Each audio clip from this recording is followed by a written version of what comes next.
अस्सलाम वालेकुम नाजरीन, एग्रीकल्चर रेवोल्यूशन के साथ मैं हूं आपका मेज़बान सदाकत अली। धान की फसल पर एक बहुत ही ख़तरनाक बीमारी का हमला होता है जिसे बैक्टीरियल पैनिकल ब्लाइट भी कहते हैं। इसे मुंजर का जरसीमी झुलसाव कहते हैं।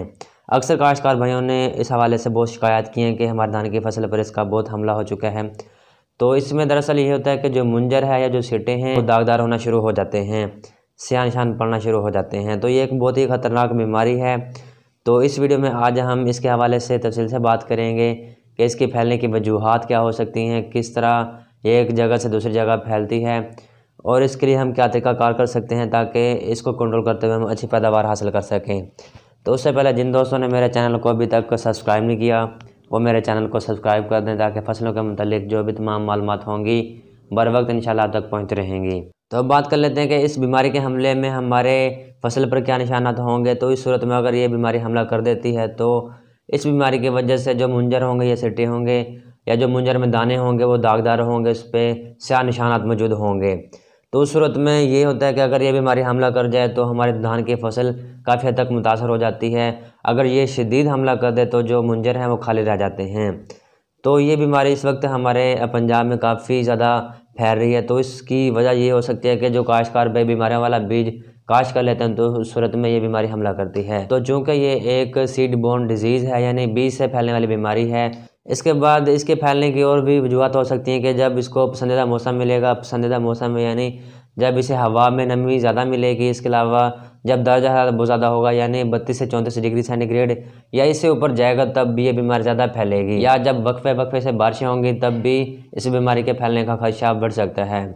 तो ये चंद जो वजूहात है इसको फैलाने में मदद देती हैं, यानी हवा में नमी का तनासुब और दर्जा हरारत ये इसके लिए फैलने में ज़्यादा मदद देती हैं। तो अब बात कर लेते हैं कि अब इसको कंट्रोल कैसे किया जा सकता है, इसको किस तरह हमें कंट्रोल करना है।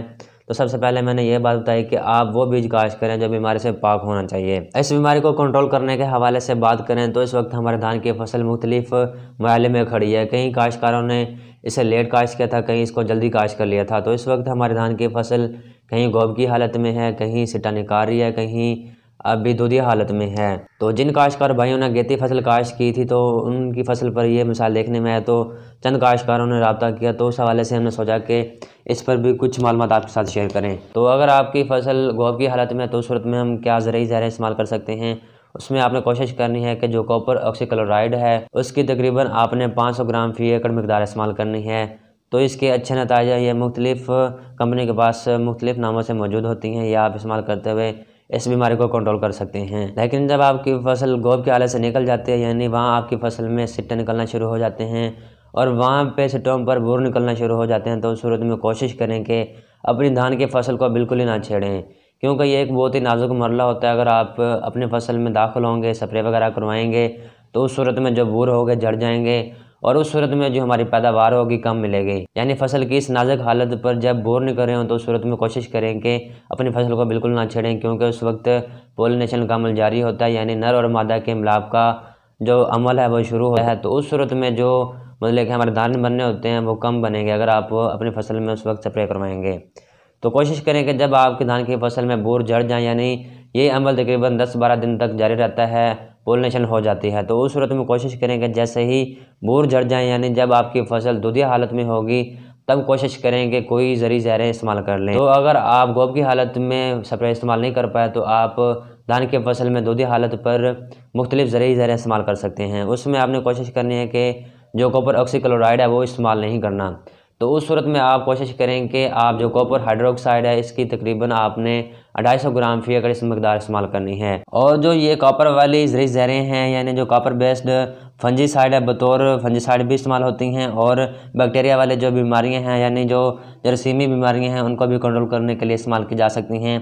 इसके बहुत अच्छे नतीजे हैं। उसके बाद आपने कोशिश करनी है कि जैसे ही आपकी धान की फसल दूधिया हालत से सिट्टे की तरफ जाए यानी वहाँ पर जो दाने सख्त होना शुरू हो जाएँ तो उस सूरत में कोशिश करें कि अपनी फसल पर किसी तरह की जो है फंजीसाइड इस्तेमाल ना करें। ख़ास तौर पे ये जो कॉपर बेस्ड फंजीसाइड है इसका इस्तेमाल हरगिज़ ना करें, क्योंकि ये हमारे जो मुंजर होंगे, जो दाने होंगे, जब वो सख्त हुए होंगे तो उस पर ये बुरा असर डालती है, वहाँ पे ये हमारी फसल को मुतासर करेगी।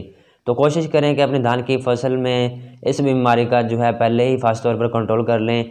जब आपकी फसल गोब की हालत में हो, दूधिया हालत में हो तो उस सूरत में इस बीमारी को कंट्रोल किया जा सकता है, जिससे आपकी फसल में निकलने वाले जो मुंजर होंगे सेहतमंद होंगे और बीमारियों से पाक होंगे और आपको अच्छी पैदावार मिलेगी। लेकिन अगर इसका हमला हो जाए तो उस सूरत में इसको कंट्रोल करना मुश्किल होता है, लेकिन इन ज़रिए जहरों से इसके हमले को मज़ीद बढ़ने से रोका जा सकता है। तो ये फसल की गोब और दूधे हालत पर हिफाजती स्प्रे कर लेंगे तो इंशाल्लाह जो सिट्टे होंगे वो सेहतमंद होंगे और बीमारी से पाक होंगे। तो ये थी चंद मालूमात कि हमने धान की फसल में मुंजर के जरासीम झुलसाव को किस तरह कंट्रोल करना है, इसकी क्या अलामत हो सकती हैं और आंधा फसल के लिए इससे अपनी फसल को किस तरह बचा सकते हैं। तो उम्मीद करता हूँ मेरी आज की वीडियो आपको पसंद आई होगी। अगर पसंद आई है तो इसको लाइक भी करें, शेयर भी करें, ताकि दूसरे काश्तकार भी इन मालूमात से फ़ायदा उठाते हुए अपने धान की फसल से अच्छी पैदावार हासिल कर सकें।